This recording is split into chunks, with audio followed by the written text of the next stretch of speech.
Wind chill warnings are starting to pop up. We also have winter storm warnings still in effect and winter weather advisories. So even though the system has moved out, still a lot is going to be happening here. Now the winter storm warning still in effect through most of the day Sunday, as well as the winter weather advisory, but the wind chill advisory could be for wind chills as cold as minus 30 down to the south, even over toward Detroit, minus 20, minus 25, not out of the question.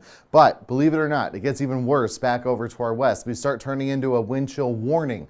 Some areas in the Great Plains could have wind chills as cold as minus 60. Still have some winter storm and blizzard warnings over there as well. Those will expire, but please keep in mind that now we're transitioning to an Arctic outbreak across a good part of the country. In Lansing, Michigan, look at these temperatures cooling off down into the single digits. Those are the highs. And further down to the south, where we're not warmed by the Great Lakes, we could have temperatures not even top zero in some cases. So it's going to be very cold. The average temperature in Lansing this time of the year is about 30 degrees. We'll eventually start heading that direction, but this is going to be some seriously cold air with dangerously cold wind chills over the next several days. And again, in addition to that, lake effect could still wreak havoc across the area. We're looking for some blinding snow at times. It'll be very powdery, blowing around in winds gusting 40, 45 miles per hour. So it could really pile up. We could have a lot of blowing and drifting.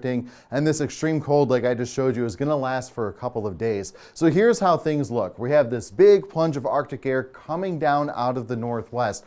Look at the Great Lakes though. See how there's this kind of shadow of different colors?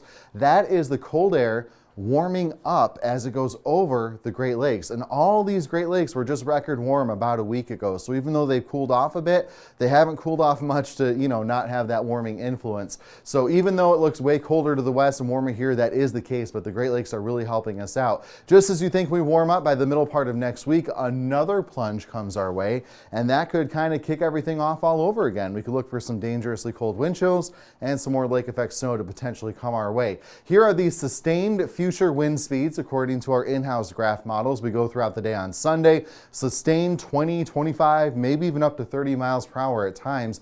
Now it looks like they calm down into Monday, but remember, we're starting off with sub-zero temperatures on Monday. Sub-zero temperatures with a sustained wind around 20 miles per hour. That is going to downright hurt when you head outside. And that's when frostbite can happen in 20 minutes, maybe 15 minutes or less in some cases, and dangerously cold wind chills will be in place. Winds will stay pretty strong, honestly, all the way through Wednesday of the middle part of the week before we start to see them lighten up a little bit. Wind gusts on Sunday, easily over 40 miles per hour. Another reason why we have these dangerous wind chills. So look at this. We have minus 20, minus 25 to the south because of the warming effect of Lake Michigan on the temperatures to the north. That's why they're a little bit warmer up there. But eventually we start losing that warming effect as winds turn more to the south and southwest. Look at these wind chills by the time we get into Monday morning. For all of lower Michigan, this would include Flint, Detroit, Grand Rapids, and Kalamazoo as well. Minus 20 to minus 30, not out of the question. That is dangerously cold. Even for the middle part of the day on Monday, we're looking at wind chills of minus 15 or so. If you get a wind chill in the single digits below zero, that's going to be a major improvement. On top of that, lake effect snow ongoing through the day Sunday, especially this main band that looks like it could go right through Lansing from Grand Rapids along I-96, maybe even impacting Oakland County, Genesee County over to the east as well. Models generally dissolve lake effect a little bit, which I think is good because winds will be changing direction, but as the winds continue to wobble around a little bit, we could easily bring that lake effect back, especially Monday night into Tuesday, as you see right there. Additional lake effect snow totals.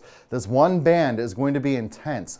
Over to the west, easily could maybe about a foot. Even the National Weather Service going about a foot in the intense lake effect snow belts. But that snow belt this time could go right through Lansing, so we could look for an additional 6 inches or so. As always, lake effect amounts are highly variable. They're so narrow that a little switch in mileage, maybe even 3 or 4 miles, could mean the difference between 6 inches or generally almost nothing. So we just got to keep an eye on it and recognize that that is definitely a possibility. Overall, I put the wind chills for southern Michigan in these days.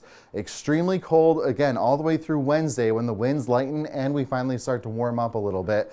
Lake effect snow could be a possibility, looking for a little system maybe coming through for Thursday into Friday, but it's going to be very cold out. And just when you think we warm up on Thursday, we're starting to cool things right back down into the teens with overnight lows in the single digits.